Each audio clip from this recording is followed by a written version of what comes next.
The sun was dying behind the mountains, a blood-red wound in the western sky, and the land beneath it stretched empty and endless, dry, cracked, and old as time.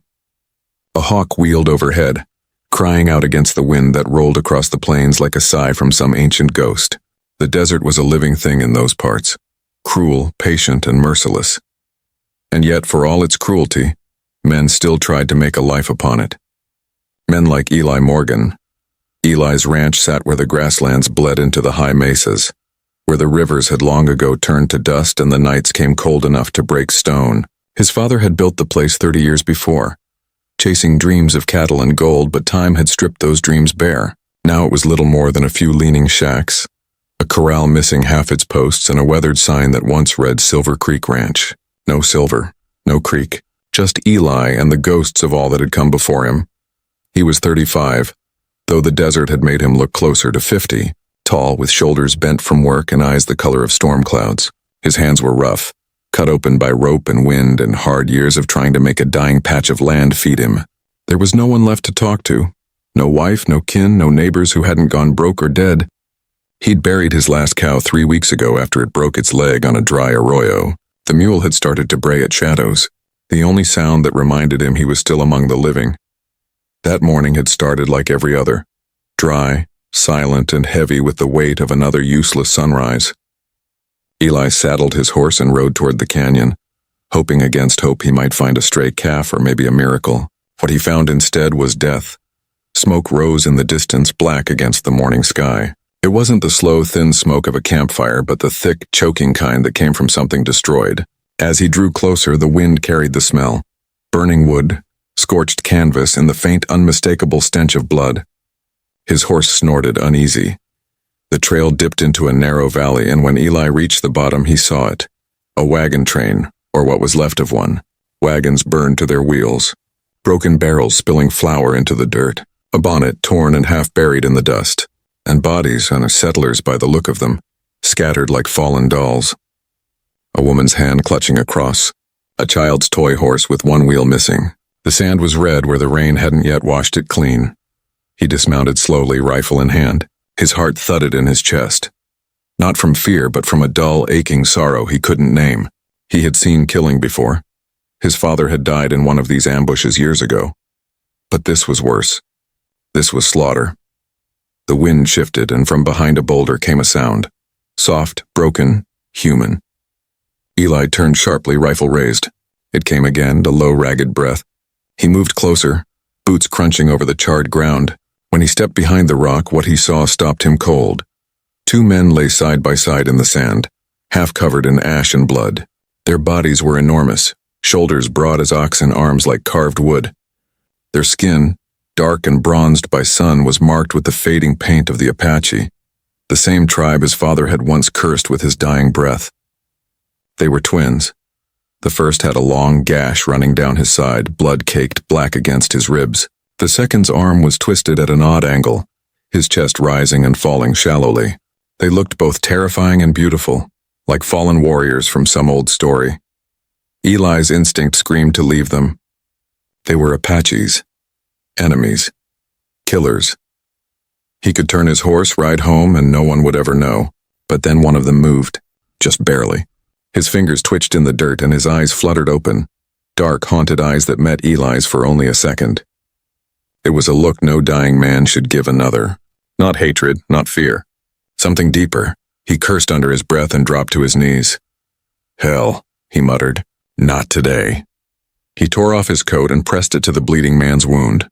The other stirred, trying to speak, but his voice was gone. Eli didn't know if they understood him, and he didn't much care. They were human, and they were dying. It took him all day to get them home. He lashed together a makeshift sled from the broken wagon wood and hauled them behind his horse across 10 miles of sun-baked land. By the time he reached the cabin, his back was on fire. His throat was raw and the sky had gone orange with dusk. He dragged them inside and laid them on the floor by the fire. For 3 days he tended to them. He boiled water, cleaned wounds, and prayed silently they'd survive, though he didn't know why. Fever took them both on the second night, their bodies shaking under the old army blankets. Eli sat awake, wiping their foreheads, listening to the coyotes cry. He hadn't cared for another soul since his mother died, and now he found himself nursing two strangers he had every reason to hate. On the fourth morning, when he brought in a pan of water, one of them spoke. "Where are we?" The voice was deep, steady, though weak. Eli looked over. The taller of the two, the one with the scar along his temple, had his eyes open. "My place," Eli said gruffly. "You're safe. For now." The man nodded once, then looked toward his brother, still asleep. "He lives?" "He's breathing," Eli said. "Barely." Silence hung between them, heavy as the desert heat. Then the man spoke again, his tone softer. "Why did you help us?"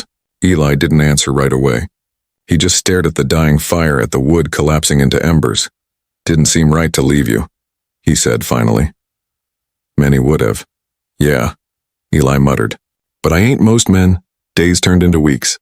The twins healed slowly. They were named Kohana and Nahale, names that rolled like thunder in the mouth. They spoke little, but their silence carried meaning. They worked beside him as soon as they could stand, fixing the broken fences, hauling water from the well, tending the few horses he still had. They worked without complaint, their movements fluid, graceful, strong. Eli had never seen men like them. They didn't just survive the land, they seemed born from it, sometimes. In the evenings, when the light turned gold and the wind quieted, Eli would catch them standing together at the ridge, watching the sun dip behind the mountains. They didn't speak. They didn't need to. It was as though they were listening, to the earth, to the wind, to something he couldn't hear. He found himself drawn to their presence, to their quiet strength, to the mystery in their eyes. They carried pain deep and old, but beneath it burned a strange calm like the silence after a storm. One night a storm rolled in from the west, wild, fierce, and alive. Thunder shook the walls and rain lashed against the cabin roof. Eli sat by the fire, oil lamp flickering while the twins rested across from him. The firelight painted their faces in golden shadow, their eyes glinting like obsidian. Kohana broke the silence first. "We owe you our lives." Eli shook his head. "You don't owe me a damn thing." Nahale leaned forward, his gaze steady. "We do, and yet—" "There is more." Eli frowned. "More?" The fire cracked. Outside the storm howled. "The night you found us," Nahale said, his voice low. "You walked through fire to reach us. We saw you. Not just with our eyes. With our spirits." Eli's heart stumbled. He didn't know what they meant, but he felt the truth in their tone. "You have the spirit of the mountain," Kohana murmured. "A man who has lost everything, yet still protects what remains." Eli tried to laugh, but it came out hollow. "Don't know about that. I just did what needed doing." The twins exchanged a glance, a look filled with quiet understanding, something unspoken passing between them. Then slowly they both leaned closer to him. The firelight flickered, thunder rumbled far away. Their voices came together soft as wind through pine. "We want to stay," they whispered. "With you." The storm outside raged on. Eli sat frozen, staring into the fire as their words sank deep into his chest. In that moment, the loneliness of all his years cracked open. For the first time in forever, he didn't feel like a man alone in the wilderness. He felt seen, by two men who had every reason to hate him, yet somehow understood him more deeply than anyone ever had. Outside, the rain washed the world clean. Inside, the next morning broke clear, with the kind of stillness that only comes after a storm has washed the world raw. The desert air smelled clean, sharp with wet sage and new life. Puddles shimmered like mirrors in the low ground, and the clouds drifted high and slow across a pale blue sky. The land, so often cruel, seemed gentler somehow, softer, forgiving. Eli stood outside his cabin, hands in his pockets, watching the horizon. The sun had just begun to rise, gilding the mesa tops with light. He could feel the chill of dawn in his bones, the kind that reminded him he was alive, though sometimes he wondered what that meant anymore. Behind him, he heard the cabin door creak open. Kohana stepped out first, tall and quiet as a shadow. Nahale followed, his black hair tied loosely at the nape of his neck, his gaze fixed on the land. They moved like wolves, deliberate, silent, every gesture measured. The storm had left its mark on all three of them, though none said it aloud. Eli spoke first, his voice rough from the cold morning air. Storm hit hard, thought the roof might lift clean off. Nahale smiled faintly, his eyes still on the horizon. The sky was angry. It needed to shout. Eli chuckled under his breath. "You talk like a preacher sometimes." No, Kohana said softly, like the earth.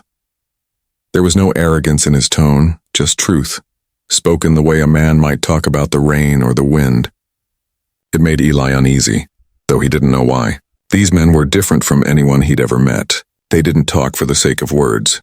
When they spoke, it meant something. Over the next few weeks, the ranch began to change. The twins worked with a kind of tireless grace that seemed almost sacred. Where Eli's hands were calloused and weary, theirs were strong and sure. Fences that had stood broken for years were mended in a day. The old well that had coughed up mud now ran clear again after Nahale dug deeper, following the sound of water in the earth. Even the cattle, the few that remained, began to grow healthier. Neighbors, though scarce, started to talk. One of them, a half-drunk trapper who came through twice a month for supplies, muttered about them Apache devils living with the poor rancher out by Silver Creek. Rumors spread, as they always do on the frontier. But Eli paid them no mind. The world had never given him much kindness. He didn't expect any now. Each night after the day's work was done, the three of them sat together by the fire. Sometimes they ate in silence. Sometimes they spoke. About the old days, about the land, about what it meant to be a man trying to survive in a world that didn't care if you did. Kohana told stories of his tribe, tales of the coyote trickster, of the moon's daughter who loved a mortal man, of warriors who found peace only after death. Nahale spoke less, but when he did, his words were like deep water, calm, reflective, dangerous if you didn't respect them. Eli found himself listening more than speaking. For years, his only voice had been the wind and the groan of his cabin walls. Now each night he felt warmth in the sound of other men's laughter. It was strange and unsettling, but it filled a hollow inside him he hadn't known still ached. One night a full moon hung over the desert, white as bone, bright enough to turn the sand silver. The three men sat outside the cabin, the fire low and quiet between them. The night was still, save for the hum of crickets and the distant cry of a coyote. Nahale broke the silence first. "You have no woman," he said simply, not as a question but a truth. Eli didn't answer at first. He stared into the flames, watching them twist and dance. "Had one," he said finally. "Long time ago." Kohana looked at him, eyes soft but unreadable. "What happened?" Eli took a long breath, then let it out slow. "She left. Said she couldn't live in a place that never smiled. Can't say I blame her." The words came out rough, heavy with the weight of years buried beneath silence. "I buried my father out there," he added quietly, nodding toward the dark beyond the firelight. "Mother didn't last much longer after that. The land took 'em both. It takes everything eventually." The twins said nothing, but he could feel their eyes on him.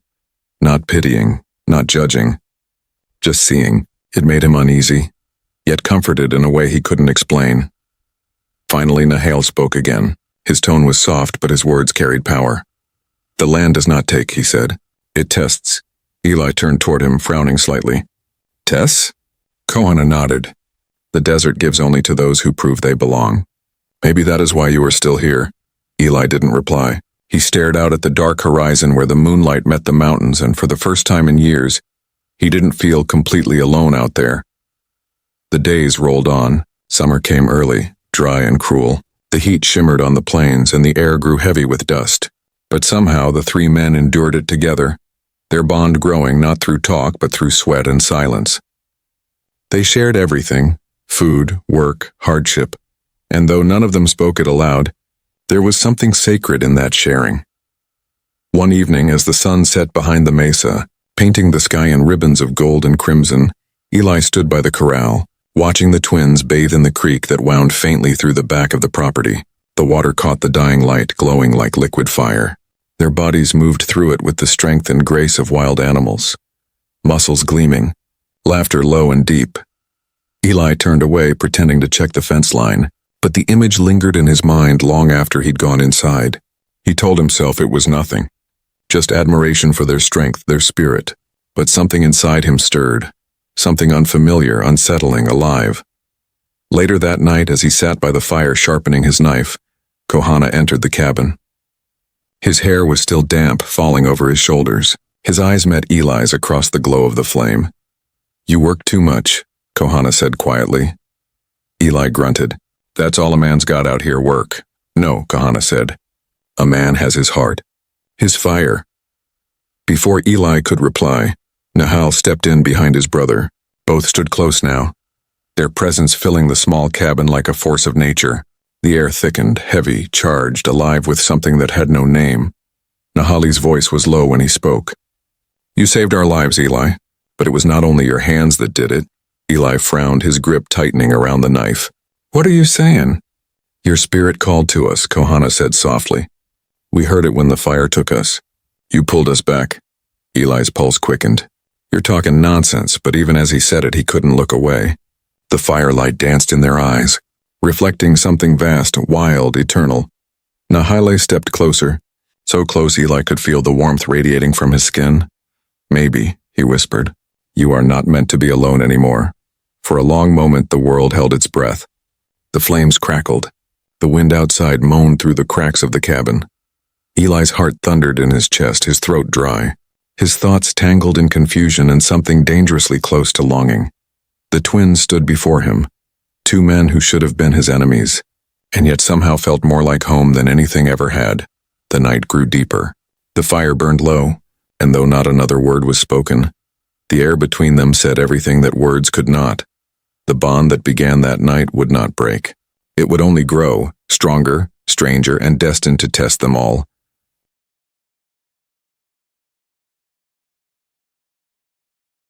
The wind changed again that week, soft at first, then sharp, carrying with it the scent of mesquite and the far-off promise of rain. Summer was dying slow, clinging to the desert like a fever that refused to break. The sun burned merciless by day, but the nights grew colder and the sky came alive with 1,000 stars that seemed close enough to touch. Eli Morgan had come to love those nights, the stillness, the fire crackling low, and the quiet hum of life returning to the ranch. For the first time in years, he didn't dread waking. He didn't curse the wind or the dry soil. Something had changed inside him, though he couldn't name it. It wasn't hope exactly. It was deeper than that. A peace he hadn't earned, but one that had found him all the same. He owed that peace to the two men who had appeared from death itself and stayed. Kohana and Nahali had become his shadow and his strength. Wherever Eli went, one or both of them followed, to mend a fence, to ride the far pasture, to drive off coyotes at night. The three of them moved like a single spirit, silent, sure, and bound by something none of them dared put into words. Yet for all their closeness, the twins remained a mystery. They spoke rarely of their past, and when they did, it was only in fragments, like broken pieces of a larger story Eli wasn't yet meant to know. What he did know was this: they were not just men of flesh and bone. There was something otherworldly about them, something ancient and untamed that made the desert itself seem to bend around their presence.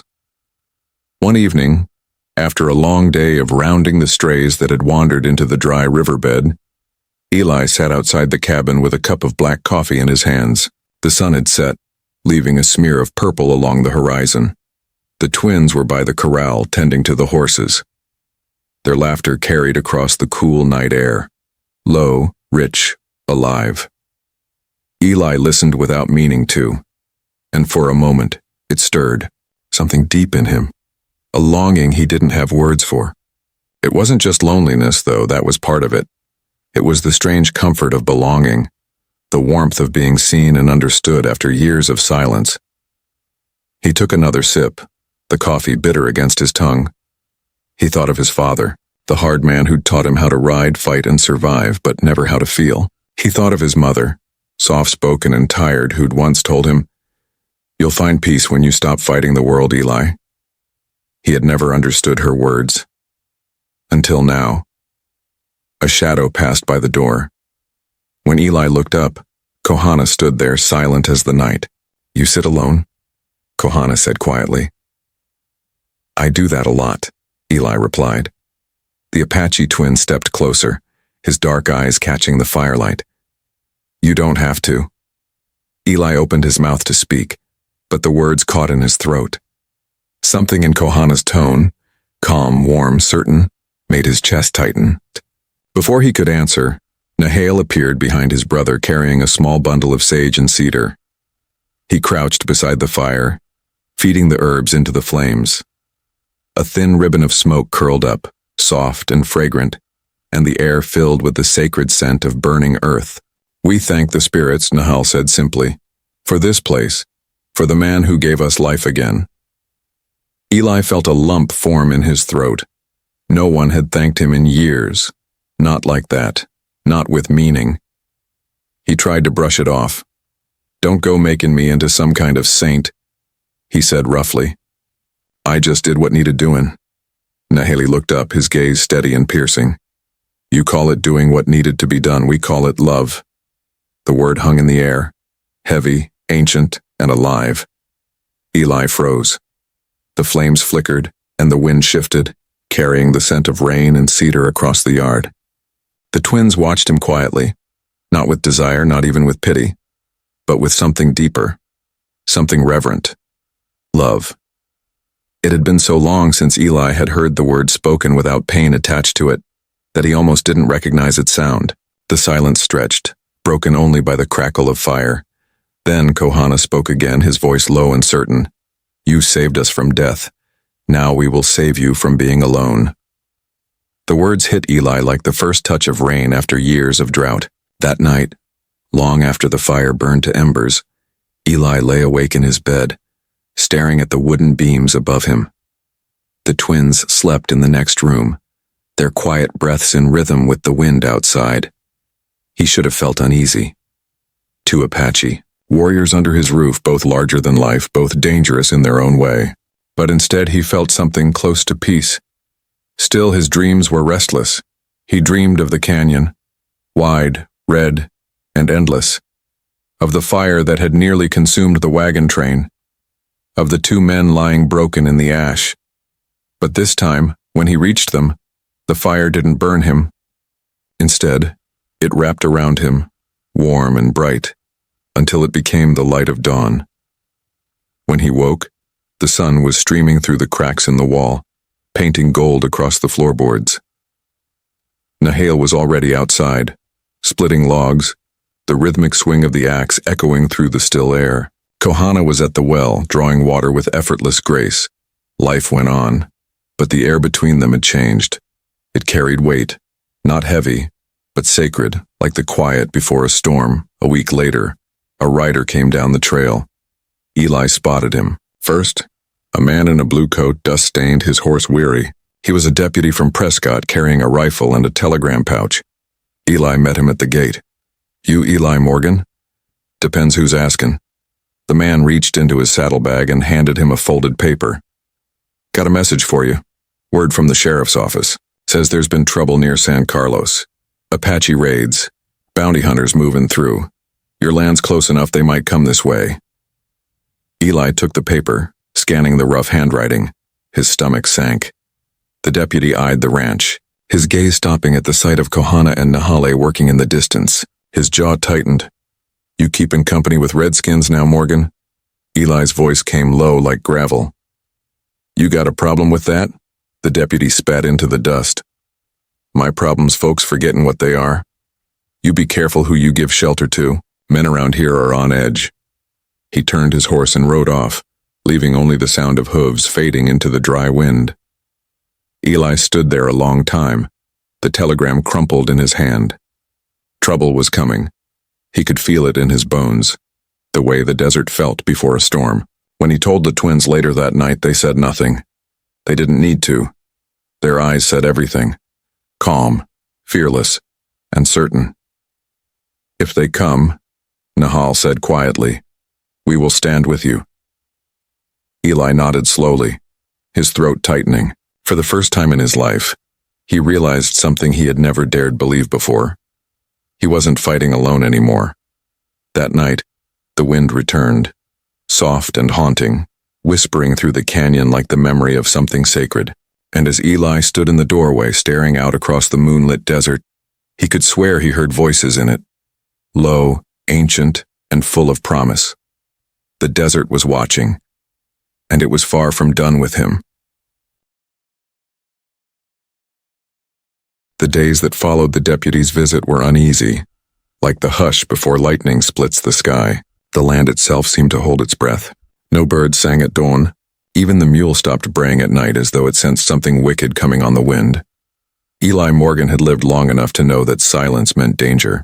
Out on the frontier, trouble never announced itself with shouting or drums. It came creeping quiet, like a snake through the grass.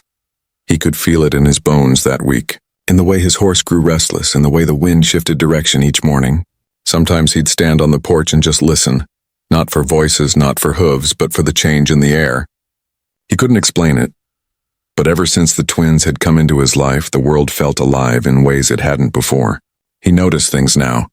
The movement of clouds, the tremor of the earth underfoot, the pulse of the desert itself. The twins felt it too. Kohana grew quieter, his gaze often drifting toward the horizon as though he could see beyond what the human eye could grasp. Nahal, on the other hand, became sharper, his energy restless, his strength almost frightening when he worked. He split more wood than the three of them could ever need, carried water in silence, his muscles slick with sweat under the desert sun. And Eli, he found himself caught between them, not just in body but in spirit. Some nights he'd wake to the sound of whispers outside his window, low voices melodic like chanting carried by the wind. He'd rise, open the door, and find the twins standing on the ridge beyond the cabin, silhouetted by moonlight, their heads bowed, their hands lifted toward the stars. They were praying. It wasn't the kind of prayer Eli had heard growing up in the church his mother once made him attend. There were no words of repentance, no cries for mercy. This was something older, something wild, a conversation between man and sky, a language made of rhythm, breath, and silence. One night he approached them quietly. "What are you doing out here?" he asked. Nahale turned first, his face half hidden by the glow of the moon. "Listening," he said softly. "To what?" Kohana looked up then, his eyes calm and infinite. "The ancestors. They whisper when danger walks." Eli wanted to laugh, but he couldn't. The way Kohana said it, not mystical, not strange, but true, froze the sound in his throat. He joined them for a while that night, saying nothing, just standing between them as the wind swept across the canyon. The moon hung low and red, and for a brief moment, he thought he could hear it too, a faint hum in the air, like voices carried from far away. The next morning, the first sign of trouble arrived. Hoof prints, fresh, deep, and many. Nahale found them near the creek bed before sunrise. 4, maybe 5 riders, he said, crouching low, heading north. "Not soldiers, bounty hunters," Kohana murmured. Eli's stomach twisted. "For you?" The twins didn't answer. They didn't have to. The look they exchanged told him enough. Bounty hunters had been chasing Apache fugitives for years, rounding them up for pay like cattle. Word must have spread that 2 of the biggest Apache men alive were hiding on his land. "Damn it," Eli muttered. "We can't stay here if they're coming. They'll bring more." Nahale stood slowly, the sun catching the scars that lined his chest. "We are not running." "You don't understand," Eli snapped. "These men, they'll kill you and they'll burn this place to the ground to do it." Nahale's expression didn't change. "Then they will try." There was no arrogance in his tone, only certainty. For a long moment none of them spoke. The air grew heavy between them, thick with fear and resolve. Then, Kohana placed a hand on Eli's shoulder. "We will not bring death to your door," he said quietly. "If it comes, we meet it as brothers." The word brothers hit Eli harder than he expected. He wanted to protest, to tell them they weren't his kin, that this fight wasn't his. But the truth burned in his chest like whiskey. They were more than brothers to him now. More than friends. They were the only 2 souls who had ever truly seen him. "All right," he said finally, voice rough. "Then we stand together."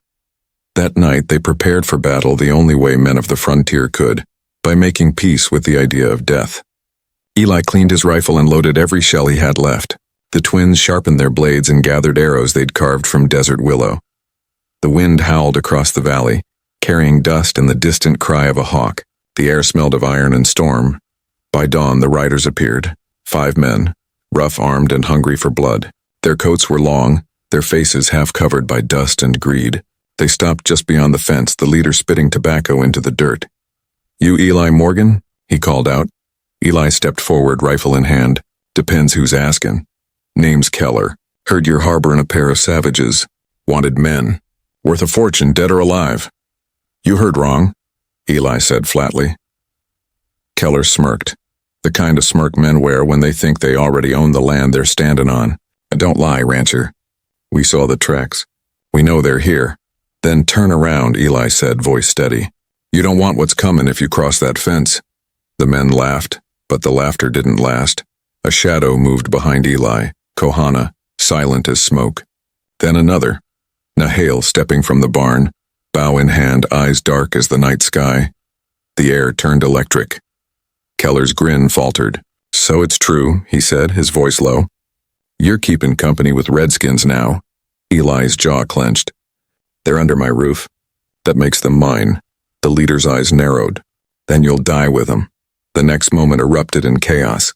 Gunfire split the morning air, echoing off the canyon walls. Dust exploded around them. The horses screamed. Eli dove behind a water trough, firing back. He saw Nahale move like lightning, loosing arrows that struck clean through two men before they could reload. Kohana charged the third, his blade flashing silver in the sun, felling him with a single blow. But there were more. Shots cracked again, and Eli felt the sting of a bullet graze his arm. Blood dripped down his sleeve, hot and sticky. He ducked low, breathing hard, the world ringing in his ears. Through the haze of dust, he saw Nahale standing tall in the open, fearless, an arrow drawn. Behind him, Kohana fought hand to hand, his strength monstrous, his roar echoing like thunder. It was over in minutes. When the dust settled, 5 men lay dead in the dirt, their blood dark against the sand. The silence that followed was deafening. Eli staggered to his feet, clutching his arm. He looked around, at the bodies, at the wreckage, at the twins, both breathing heavy but alive. It's done, Nahale said softly. But Kohana shook his head. No, death calls to death. Others will come. Eli looked at them, heart pounding. Then we'll face them. Together. For the first time since he'd known them, Nahale smiled, a small, quiet thing that reached his eyes. Then you are one of us now, he said. And in that moment, under the burning morning sun, Eli Morgan, the poor rancher who'd had nothing and no one, felt something he had never felt before. Belonging. He stood among the fallen, blood on his hands, the desert wind rising around him like a hymn. Whatever came next, he knew this much. He would never face it alone again. The wind blew hot again, carrying with it the iron scent of blood and the restless whisper of death. By the time the sun sank behind the mesas that evening, the desert had gone eerily quiet. No coyotes howled. No owls stirred. Even the insects seemed to hold their breath. The land had seen violence before, but what had happened at the ranch that morning had woken something ancient in it, something that had been sleeping under the dust for a long, long time. Eli Morgan sat on the porch steps, rifle laid across his knees, watching the last of the light fade from the sky. The bodies of the bounty hunters were gone now, buried deep in the ravine 1/2 mile from the cabin. Kohana and Nahale had dug the graves themselves, working until their hands were raw. Not once had they spoken a word about the fight, not one word about the men they'd killed. The twins moved with the quiet solemnity of those who had seen death before and would see it again. There was no boasting in them, no joy in the blood they'd spilled. They had defended their lives and his, with the same calm certainty they used to mend fences or draw water. But Eli, he was not calm. His insides were a tangle of fear, rage, and something else he could not name. It wasn't guilt. It wasn't regret. It was the realization that the world had shifted again, and that there was no going back. The bounty hunters had been men with friends, with kin, with voices that would reach the towns soon enough. When they didn't return, there would be questions. There would be men sent to look. And those men would bring more guns, more hate. The West didn't forgive, and it didn't forget. Behind him, the cabin door creaked. Kohana stepped out, his face illuminated by the soft glow of the fire inside. His long hair fell over his shoulders, black as the night sky. He carried a bowl of warm broth and handed it silently to Eli. You should eat, he said softly. Eli stared into the bowl, the steam curling upward. Don't feel much like eating. Kohana lowered himself to sit beside him. For a long time, neither man spoke. They just sat together watching the horizon where the last sliver of sunlight burned itself out. The land remembers blood, Kohana said finally, even when men do not. Eli looked up at him, searching his face. You mean the land keeps score? The land does not judge, Kohana replied. But it does not forget. Inside the cabin, Nahali was tending the fire. His movements were slow, methodical, stacking the wood, feeding the flames, stirring a pot of beans that neither of them would eat. When he stepped outside to join them, the air seemed to tighten, as though the earth itself shifted to make room for the three of them. "They'll come again," Nahal said quietly. "More men, more death." Eli sighed, rubbing a hand over his face. "I know, just don't know when." "Soon," Kohana said. "The wind carries word faster than horses." The three men sat in silence as darkness fell fully over the land. The stars came out, bright, endless, sharp as 1,000 eyes staring down from the heavens. Eli thought about the men buried in the ravine. He thought about the blood that had soaked into his soil, about the fear that was sure to follow. But more than that, he thought about the two men beside him, the ones who should have been his enemies and yet had become the very reason he wanted to live. "I never thanked you," he said finally, voice low, "for what you did today." Nahali shook his head. "You do not thank brothers for standing beside you." Eli looked down, his throat tightening. The word brothers again. The way Nahal said it carried a weight no blood relation ever could. Kohana placed a hand on Eli's shoulder, his touch steady and grounding. "You gave us life," he said.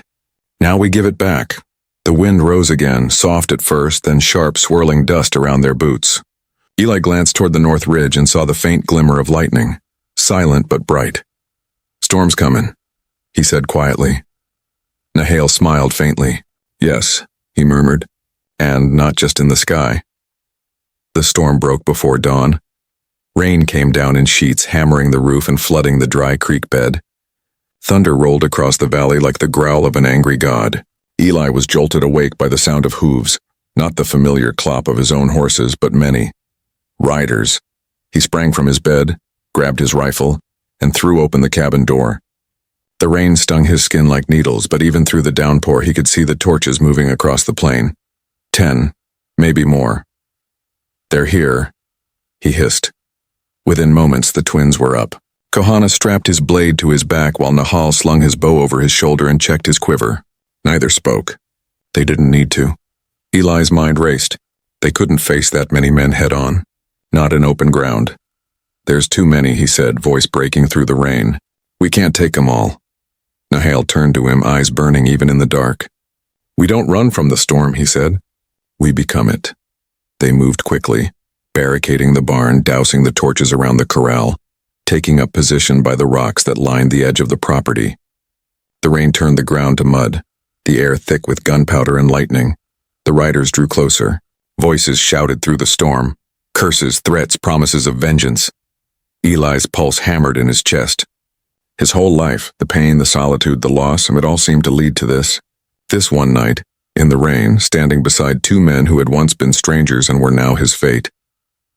The first shot came from the dark. It whistled past his ear and struck the doorframe behind him. Then another. And another. Eli returned fire. The rifle kicked hard against his shoulder. Nahal's arrows cut through the night, silent but deadly. Kohana moved through the chaos like a phantom, his blade gleaming whenever lightning flashed. The fight raged for what felt like hours. The sound of thunder mixed with gunfire, screams swallowed by the storm. Rain turned the dirt red. Eli reloaded again and again, his hands shaking, his breath ragged. His arm burned where a bullet had grazed him. Still, he fought on. Beside him, the twins fought like men possessed. Not for glory, not for revenge, but for the bond that had brought them together. By the time the storm began to fade, the ground was littered with bodies. Horses ran wild, and the torches lay drowned in the mud. The survivors, the few that hadn't fallen, fled into the dark, their shouts fading into the distance. The three men stood amid the ruin, drenched, bleeding, alive. Eli dropped to his knees, his rifle slipping from his hands. The rain poured down his face, mixing with blood and sweat. He looked at the twins, both battered but standing tall, their eyes shining with something fierce and eternal. Nahali extended a hand, pulling Eli to his feet. "You stood like a mountain," he said. "The spirits will remember." Eli's voice was barely a whisper. "I just did what needed doing." Kohana smiled faintly. "No," he said. "You became who you were meant to be." The thunder rumbled one last time across the valley, and when it faded, the silence that followed was not empty. It was sacred. For the first time in his life, Eli Morgan understood what it meant to belong not to a place, but to people. Not to the land, but to a promise. The storm had come, and though it had taken blood to do it, it had also washed something clean. Not just the earth, but the hearts of the men who stood upon it. The poor rancher had saved the twins once, but that night in the fire and the rain, they had saved him in return. The desert was silent again, not the hollow silence of death, but the deep, reverent quiet that follows something sacred. The storm had passed. The air still smelled of rain and smoke, of blood and life mixed together. The sun was only a pale bruise on the horizon, struggling to rise after the long night, and the land lay still beneath its faint light. Scarred, wet, alive. Eli Morgan stood alone by the creek, staring at his reflection in the shallow water. His shirt was torn, stained with mud and blood. His hands shook as he washed them clean, the crimson swirling away in ripples that caught the morning sun. He felt hollow and yet somehow reborn. He'd survived more storms than he could count. Droughts, winters, the slow starvation of loneliness. But this one had changed him in a way no hardship ever had. For the first time in his life, he didn't feel like a man merely surviving the West. He felt like part of it. The desert no longer hated him. It had tested him, broken him, and in its cruel mercy allowed him to rise again. Behind him he heard footsteps, soft, deliberate, almost soundless. The twins. Nahel was the first to speak. "The land breathes again," he said, his voice a low rumble that seemed to come from the earth itself. Eli turned toward him. The sun caught on the scar that ran across Nahel's chest, a reminder of the battle that could have taken them all. Beside him, Kohana stood quiet, his dark eyes glowing with the reflection of dawn. Together they looked less like men and more like something eternal, guardians of a place older than time. "They won't come back," Eli said. His voice was rough, cracked from shouting and smoke. Nahel nodded slowly. "They may not, but others will. Men like them always come. Hate is a sickness that travels faster than any wind." Eli knelt by the water, splashing his face again, letting the cold bite into his skin. "Then what now?" Kohana walked closer, crouching beside him. "Now," he said softly, "we live." The simplicity of the words struck Eli harder than any bullet ever could. After everything, the fire, the fight, the endless years of solitude, living was the one thing he had forgotten how to do. For a while, the three men sat by the creek in silence, the water trickling between their boots, the warmth of the rising sun beginning to spread across their skin. The storm clouds were drifting away now, breaking apart into ribbons of gold. Birds began to return, a hawk circling high, a quail calling softly from the brush. Eli found himself staring at the horizon, lost in thought. "Funny," he murmured. "I used to think this land was cursed, that it was trying to kill me every damn day. Now it feels like it's breathing again." Nahel's lips curved into a faint smile. "The land never hated you," he said. "You just didn't know how to listen." Eli chuckled quietly, the sound rusty and unfamiliar in his throat. "Guess I had to get near killed a few times to hear it proper." For the first time since he'd known them, both twins laughed, a deep, rich sound that seemed to vibrate through the air. It wasn't loud or wild, just honest, full of warmth. The sound pulled something loose in Eli, a tightness he hadn't even realized he'd been carrying all his life.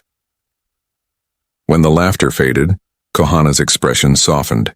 "You carry your pain like a shield," he said. "You do not have to anymore." Eli looked at him, at Nahale standing tall behind him, and saw truth in those words. All his life he'd built walls of silence, of anger, of guilt. He'd told himself it was to survive, but now he realized it had only kept the world out. "I ain't good at letting go," he said quietly. "You don't need to let go," Nahale said. "You only need to forgive." "Forgive who?" "Yourself." The word hung in the air like a prayer, and for the first time in his life, Eli Morgan had no argument against it. The rest of that day passed slow and steady. They worked without words, rebuilding what had been broken, clearing the wreckage left behind by the storm and the fight. They repaired the corral, reset the fences, redug the fire pit. Every hammer strike, every shovelful of dirt, felt like a step toward something new. As the sun sank once more over the mesas, the three men sat together by the fire. The air was cool, fragrant with cedar smoke. Flames danced between them, casting long shadows against the cabin wall. "You ever think about leaving this place?" Eli asked suddenly, his voice barely above a whisper. Nahal stared into the fire. "Every man thinks about leaving the place that made him bleed," he said. "But sometimes that place is where he is meant to heal." Eli nodded slowly. "Then I reckon this is home." Kohana's eyes softened. "It already is." The fire cracked, sparks leaping into the air like fleeting stars. For a while, none of them spoke. The night was too beautiful for words, the kind of night that belonged to the land and the souls that refused to surrender to it. Then Kohana reached out, placing his hand on Eli's shoulder. Nahal followed, his touch warm and firm on Eli's other side. The gesture was simple, but the meaning was as vast as the desert itself. 3 men, bound not by blood, but by pain and redemption. By survival. By a love that had been forged in fire and sealed in rain. Eli looked at them, the giants who had walked out of death and into his life, and saw something he'd never seen before in the mirror of his own reflection. Peace. He didn't speak it aloud, but he felt it deep in his chest, steady as the earth beneath his feet. The poor rancher who had once begged the land to show him mercy now understood. The land had shown mercy. It had sent him the twins, and through them, it had given him back his life. As the fire burned low and the stars gathered overhead, the desert wind rose again, not cold this time, but warm, soft, full of promise. In it, he could almost hear their whispers. Not words of battle or pain or sorrow, but something ancient, tender, eternal. They were not just brothers anymore. They were one soul in 3 bodies bound to the earth, to the fire, and to each other.